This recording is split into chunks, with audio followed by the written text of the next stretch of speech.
Link number 5. Popular thinking is often wrong-headed.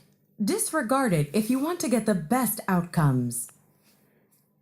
It's easy to get caught up in the crowd and thoughtlessly accept other people's ideas about the world. That applies as much to business leaders falling in line with a company's traditions as it does to new parents acting on the old wives' tales their parents told them. Thinking for yourself can be a risky business. Stray too far from the herd and you're unlikely to make many friends. If everybody accepts something as true, then it must be, right? Well, no. Think of the belief that the Earth was the center of the universe. Pretty much everyone thought you'd have to be mad to question that idea. Then along came the astronomer Copernicus in the 16th century and mathematically proved that our solar system revolves around the sun. Conventional wisdom is often downright deadly, too. Before Joseph Lister pioneered antiseptic procedures in the 19th century, surgeons were convinced that there wasn't any point in washing medical instruments. Humans often seek safety in numbers, but history shows that's not the best way of determining what's true. But how do you break your habit of relying on others' assumptions? A good place to start is cultivating the habit of thinking things through for yourself before following others. Once you start considering what's best rather than what's popular, you'll already be well on the way to success. Take the weeks immediately following the 9/11 terror attacks. There was a widespread perception that it wasn't safe to fly or visit New York. The author saw things differently. Flights to the city were dirt cheap, security was at an all-time high, and the price of hotels and theater tickets had plummeted because of low demand. It was actually a fantastic time to take a city break. So a month after the tragedy, he boarded a plane with his family and flew to New York. They enjoyed a wonderful experience that they'd never have been able to afford otherwise, all because they'd avoided the trap of popular thinking. Blink number 6. Boost your thinking process by collaborating with others, whoever they are. Say you need to pick up a new skill. How would you go about it? Spend some time figuring it out by yourself or ask someone already in the know to teach you the ins and outs. If you're likely to go with the former, it might be time to reconsider.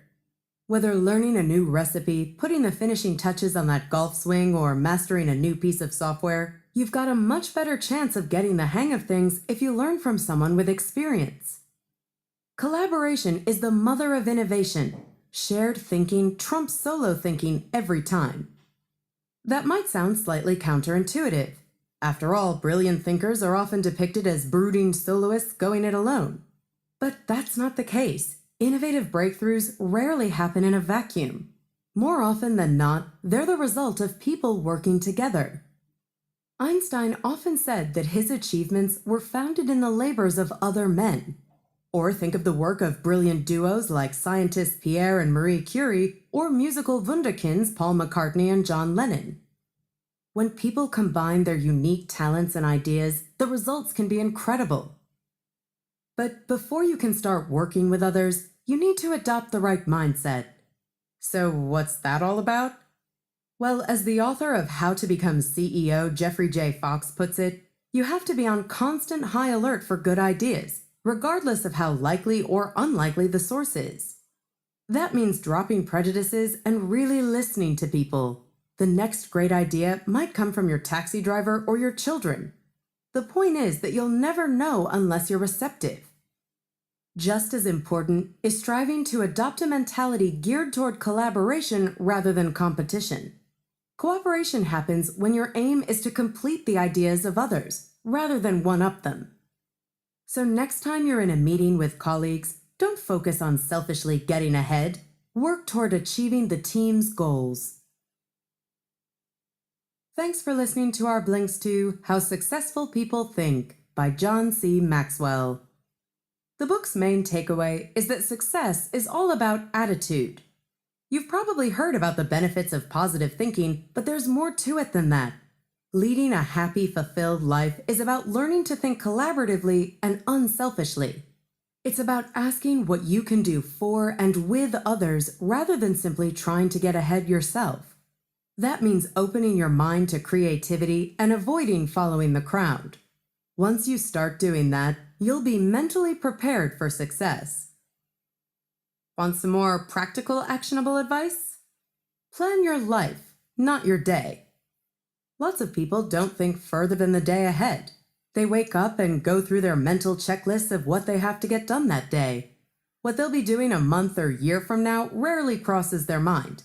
But long-term planning is vital to success. So take a cue from the author and begin the month by reviewing your calendar.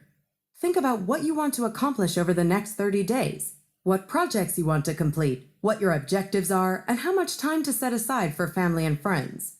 This perspective will help you find the time you need to get the things that matter most done and make you happier and more successful.